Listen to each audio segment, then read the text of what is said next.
Laramie.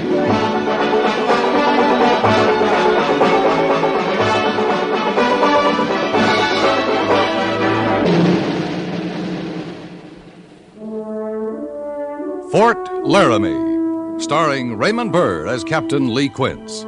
Specially transcribed tales of the dark and tragic ground of the wild frontier. The saga of fighting men who rode the rim of empire. And the dramatic story of Lee Quince, Captain of Cavalry.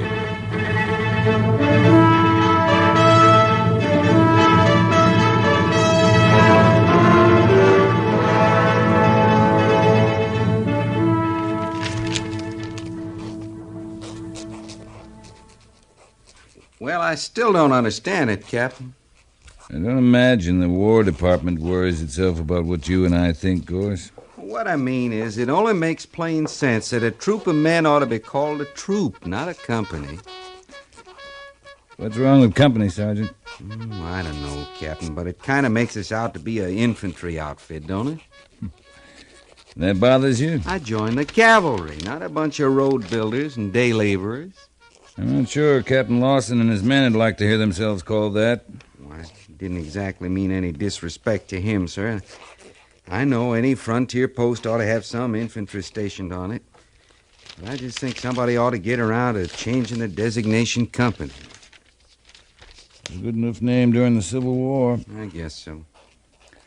Oh, cheer up, Gorse. May take 'em 10 years, but sooner or later they'll change it. I'll be commanding a troop instead of a company. Yes, sir. I'll be a whole heap older by 85, and I'll sure feel better about it. All right, Sergeant. Have Corporal Mercer make out some copies of this, then post one at the saddler's shop, another at the AQM stores. Yes, sir. Captain? What is it? Looks like Lieutenant Seibert's and the men coming through the main gate now, sir. Yeah, they're about 7 hours late. Come on. We'll go meet them.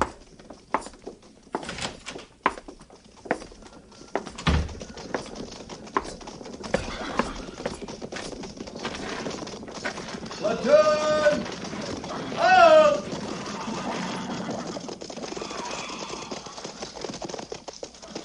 Prepare to dismount! Dismount! That's pretty ragged. Yes, sir. Sergeant Glasser, take over. Dismiss the platoon. Sergeant Gorse, have Lieutenant Seibert's report to the orderly room as soon as he's free. Yes, sir. Well?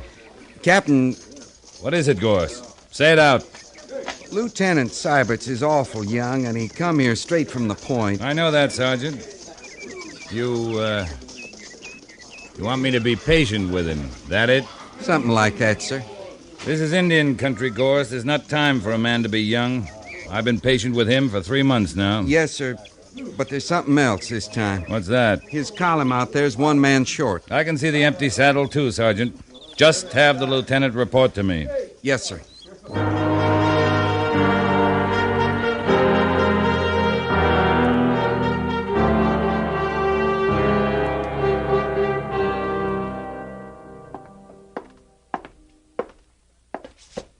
Lieutenant Seibert's reporting the captain has ordered. Stand at ease, Mr. Seiberts. You've just completed a fairly routine mission, Mr. Seiberts. That correct? Yes, sir. If I recall, your orders were simply to take a platoon from B Company, proceed along the wagon road to Fort Collins, accept delivery of 60 remounts from Garrison Quartermaster, and return to Fort Laramie. Yes, sir. That's correct. You were to hold strictly to the route assigned, avoid all contact with Indian irregulars or any action which might provoke hostilities or reprisals. Were those your orders or not? Yes, sir. They were. Were they clear? Did you understand them? Yes, sir, but... Just ride to Fort Collins and bring back 60 horses. Those were your orders. Now, why didn't you carry them out? I did, sir, until circumstances changed things. Circumstances never change an order. The most it can do is alter the way you carry it out. All right, let's take a look at the way you carried out your orders. Sir, Up until last night when you bivouacked, everything had been normal. Then, during the night, a band of Indians jumped you and got away with 35 head of horses. Why? Because you'd already violated one order, a standing order applying to all night camps in Indian country, to use 4 sentries on the picket line and 4 more out in the points. You'd only posted 3 altogether. We were only 4 hours from the fort, sir. I thought... Then you violated 3 more orders. You sent a detail into the fort with the horses you had left, and you led the rest of the column in pursuit of the Indians. But, sir, In doing so, you left your assigned route, you made deliberate contact with the Indians, and you committed an act you knew would provoke hostilities. In fact, you did everything but tear up your orders and feed them to your mount. But they'd stolen the horses, sir, and those horses had been placed in my charge. I couldn't let them get away with it. Why couldn't you? You're an officer of the United States Cavalry, Mr. Syberts. You're not permitted the privilege of getting mad and hitting back. We've got a job to do out here, a tough one. To keep order over an area of 10,000 square miles, and to do it without men or the guns we need. I know that, sir. We're sitting on a powder keg, Lieutenant, every minute of the day and night, and don't you ever forget it. Just because some Indian strikes a match, that gives you no excuse to light one in return. That clear? Yes, sir. You brought back an empty saddle. How did it happen? We were ambushed, sir. Private Linley was killed in the first volley. Corporal Dean and Private Wagner were wounded. We killed 2 of the hostiles before withdrawing. Did you bring in Linley's body? I'm sorry, sir. We were unable to recover it. All right, that's all, Lieutenant. Yes, sir.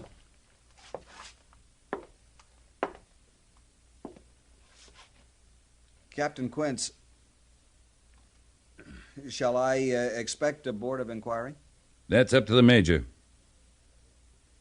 Sir, won't he go by your recommendation? I can't be expected to cover up for every green lieutenant who comes off the point. I'll give him the facts. Without recommendation? That'll be all, Mr. Syberts. Yes, sir.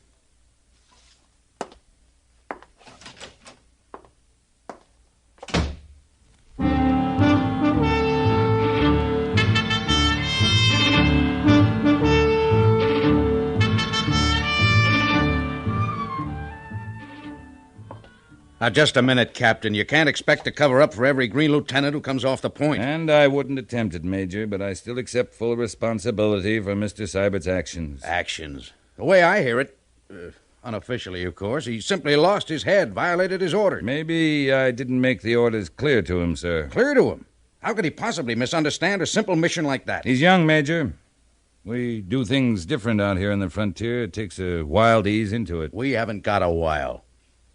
He'll realize that, sir. Left his route, attacked a band of Indians, and Lord knows what else. Major Daggett, you asking me for a detailed report? Yes, of course I'm asking for... Oh, no. No, by heaven, you've already accepted responsibility. I don't want to know the details, at least not officially. Whatever you want, sir. You mean whatever you want? Confounded Lee, you mother that troop of yours like an old hen with a flock of chicks. Yes, sir. You'll take 'em out in the woodshed and whale the daylights out of them yourself, but you'll be hanged if you'll ever let the neighbors find it. Yes, sir. All right, you've accepted responsibility, so I'll let it go at that. Good. Provided you also accept the responsibility for pulling us out of the fire. A band of renegades, whoever they were, have attacked a cavalry column, stolen 35 horses, and killed a trooper. If they get away with it, more Indians will jump reservation and join up with them. I think we can prevent that, Major. With your permission, I'd like to have a try at it. What'll you need? 40 picked men from B Company, a second in command, and half a dozen of the best Indian scouts at the fort. Quanto for one, Dancing Fox, and maybe Will Granby and Pete Hazen. All right. Who'll you take as your second? Peterson? No, sir. Lieutenant Syberts. You're handicapping yourself. I'd like to move out by 1 o'clock. That way a forced march will put us at the site of the ambush before dark. All right, Captain Quince. Make your arrangements. Thank you, sir. Oh, and Captain, Yes, sir? good luck. Thank you, sir.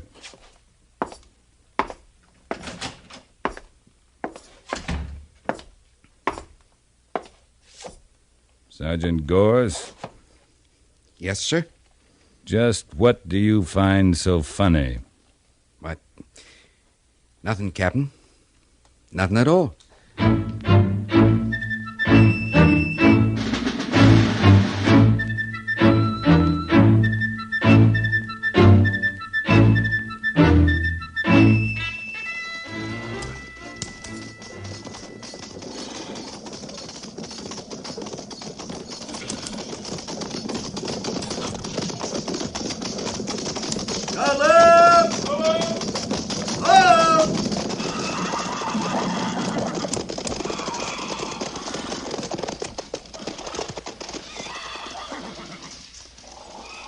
Prepare to dismount! Prepare to dismount! Dismount!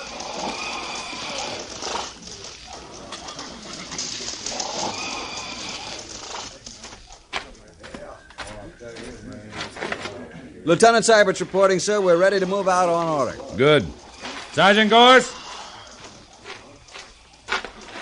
Yes, sir? What do the scouts say? Quanto talked with the scouts that were with the lieutenant at the ambush, sir. He's pretty sure they're a bunch of Cheyenne. Bison clan, with Squaw Dog leading them. Squaw Dog. How many braves? Around 30, sir. And Quanto thinks they won't be very far away. I agree with him. This time of year, they're not likely to go north of the Laramie Mountains or west of the Sweetwater Ridge. 10 to 1, they'll hole up somewhere in the Butte country this side of the Laramie foothills. Well, that's what Quanto thinks, too, sir. All right, Sergeant. Tell Quanto and the other scouts to move out. They can cut the sign at the side of the ambush before the column arrives. We'll be there at 5. Yes, sir. Quanto, you and Will Granby move out. All right, Mr. Syberts. Post. Column! Column! Check! Prepare to mount! Prepare to mount! Mount! The guide is left, soldier. Scouts have moved out, sir. Right, Sergeant. You, get coffee this morning, Gorse? Yes, sir. I'm glad. 'Cause I have a feeling it might be a spell before you get any more. Mr. Seibert, Yes, sir. you will move out with a point. Once we clear the fort, you will deploy the men as skirmishers. Yes, sir. By the column of twos left. On the guidon. Forward! Forward! Forward! Ho!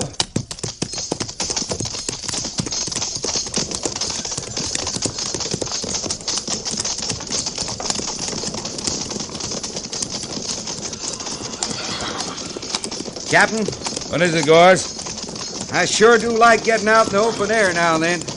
I just hope you feel that way 2 days from now. I think I will, sir. I think I will.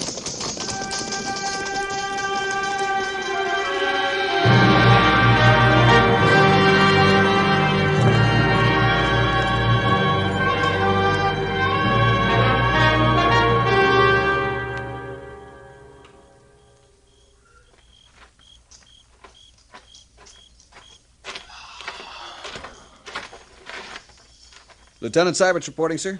Yes, Lieutenant? I've checked over the mounts, sir. They're standing it well, all in good shape. Private Harrison's mount has a stone bruise, not serious. Fine. Hey, got a match, Seiberts? Yes, sir. Here you are. Thanks. Sit down. Rest your feet. Thank you, sir.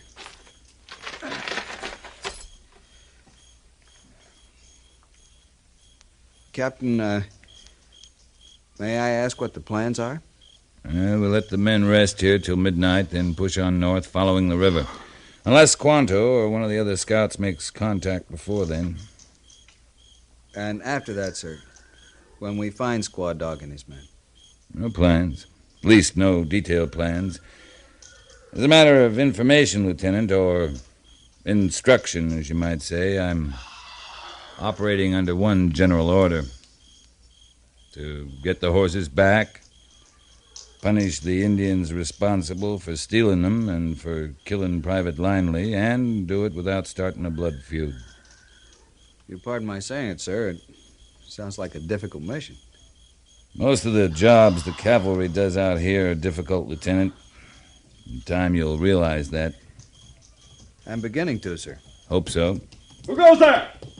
Advance and be recognized. One go. Go. Captain Quince, it's Quanto, sir. Over here!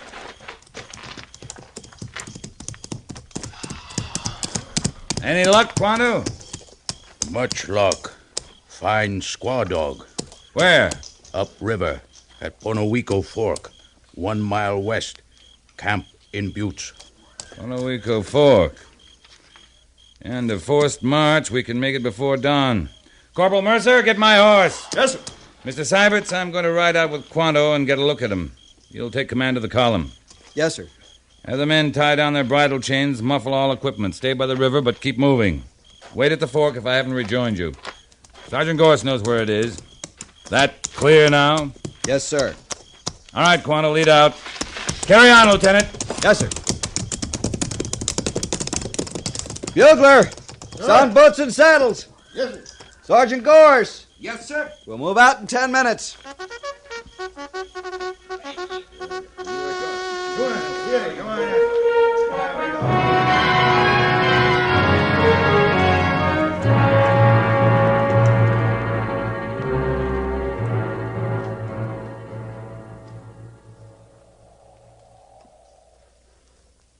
Well, that's them, all right, Lieutenant.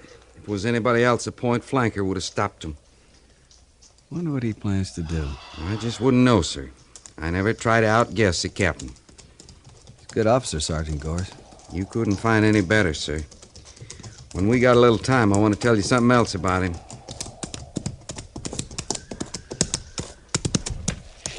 Made good time, Mr. Syberts. Thank you, sir. Be full dawn in about half an hour. Things are working out fine. There are about 30 of them camped in a narrow ravine between those two buttes there to the west. Luck sure is with us, Captain. The ravine's about 150 yards long. Only way out's at either end. Sides are too steep to climb. So here's what we'll do. Sergeant Gorse will send 4 men to each of those two buttes. They'll climb on foot, take positions on the rim of the ravine looking down on Squaw Dog's camp. Understood? Yes, sir. Lieutenant, you'll take 12 men and circle south to come up on the far side of the buttes. You'll approach on foot, establish a skirmish line to command the mouth of the ravine. It's all broken ground. There's plenty of cover. You'll have 20 minutes to get in position. That clear? Yes, sir. I'll move in, cover this end of the ravine. You'll fire at will on your own discretion as soon as you hear my guns open up. And with this point in mind, don't kill a single Indian unless you have to keep from being overrun. But, sir... That's an order, Lieutenant. This whole operation has just one purpose. I want Squaw Dog to realize one thing fast, that he's trapped, and that we can kill him and every one of his braves if we so choose. After that, we'll just see what happens. That clear to both of you? Yes, sir. Yes, sir. All right, move out.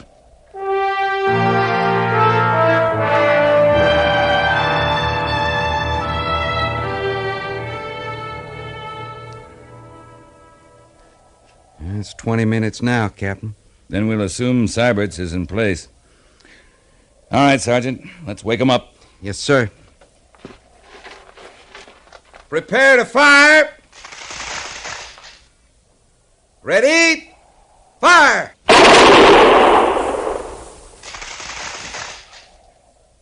Hit him again, Sergeant.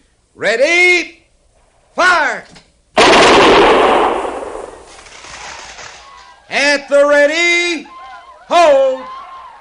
Well, that ought to show him it'll be a little rough trying to come out this end. He ain't even going to try it, sir. Not one brave has shown up at the end of that ravine. There go the boys up on the rim. That'll give him something else to think about. Well, he ought to run into Syberts down there at the far end any second now. There he goes now.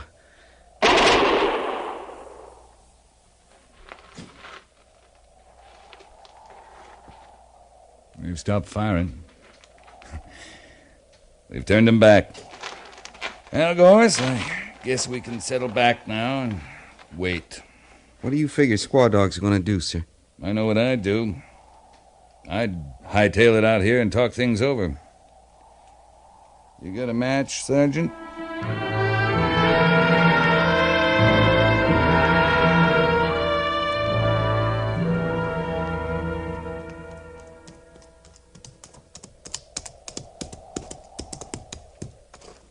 No, that to be not. If Squaw Dog wishes to say something to the captain, let him get off his horse and speak the English he learned in mission school. And let him hand me his rifle.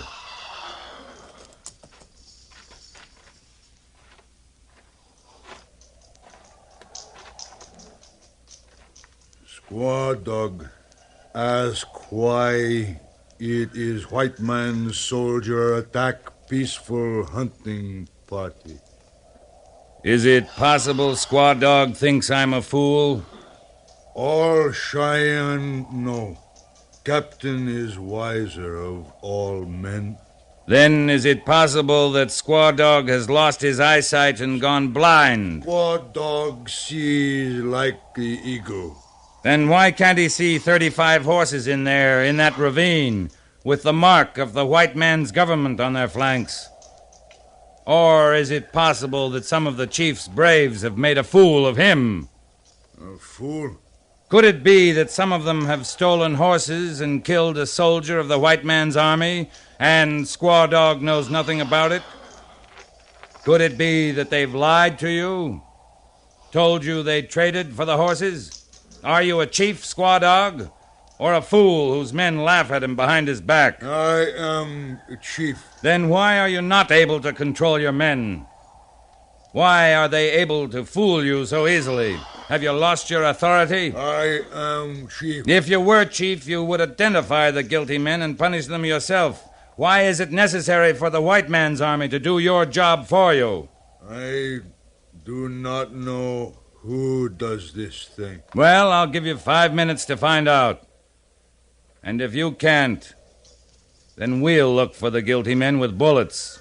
And a bullet has no eyes, Squaw Dog. It can't tell the guilty from the innocent.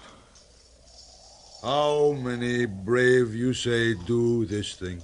I don't know. But one trooper was killed. I'd say it would take about 4 braves to kill a trooper.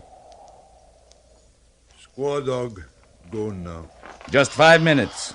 And when you come out, leave the government horses in the ravine and leave your rifles there, too.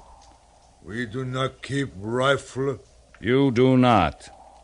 It may help remind you to supervise your braves more closely in the future. Now get going.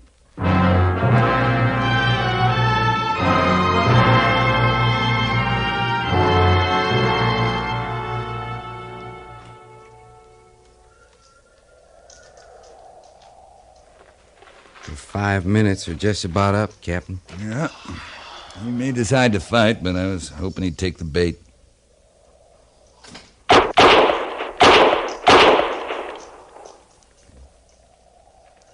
He took the bait, Captain. Yeah. Well, it's rough justice, but it's better than a blood feud and a punitive campaign by a full regiment. There they come, sir. They're riding out. All right. Let Mr. Syberts know he can follow him through. Yes, sir. Bugler, sound recall. Well, they probably shot the 4 oldest. Probably. Have Squaw Dog and his braves stand by till Lieutenant Syberts gets here. He took part in the action. He has a right to share the surrender. Yes, sir.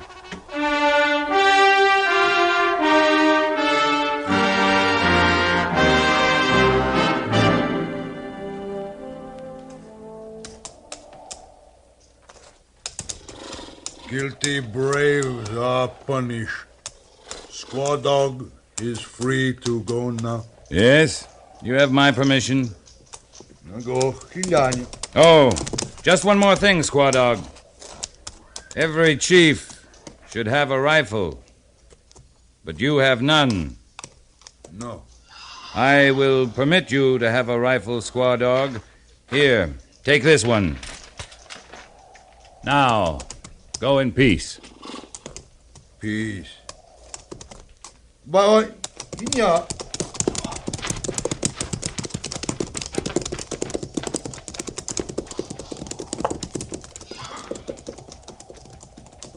That bloody old reprobate. Revenge is a luxury out here on the frontier, Sergeant. Better this way in the long run. Captain, why'd you give him back his gun? Because that gun will break his back, Lieutenant. He took that rifle off of Trooper Linley's dead body. I saw the serial number. I made him a big man with the clans. But then we outfoxed him, forced him into a spot where he had to execute his own braves to save his skin. And as a final gesture of contempt, I gave him back the gun. That'll break him. It'll save lives in the long run. They'll laugh him off the reservation before the month's out, and... What's wrong, Lieutenant? I caught a bullet, sir. One of the Indians at the other end of the ravine. It's not serious. Why didn't you get attended to? Well, I had direct orders to report to you at once. A sir. bullet wound's an exception, Lieutenant. Go find Corporal Grayley and get him to dress that. Yes, sir. Oh, Lieutenant. Yes, sir? About that board of inquiry. I heard about it, sir. Who from? Sergeant Gorse, sir. Gorse? Captain, he's going to do all right. He'll make a good soldier. He'll do better than that, Sergeant. He'll make a good cavalryman.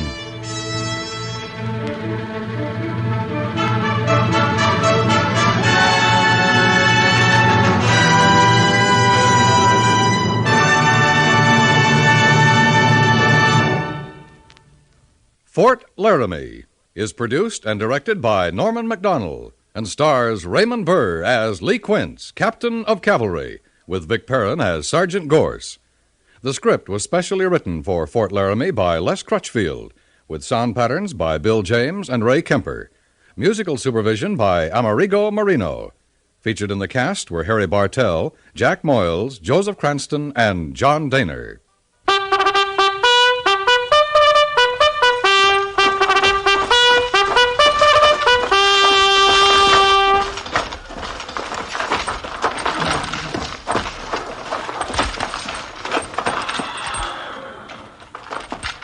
Company, tension! Dismiss!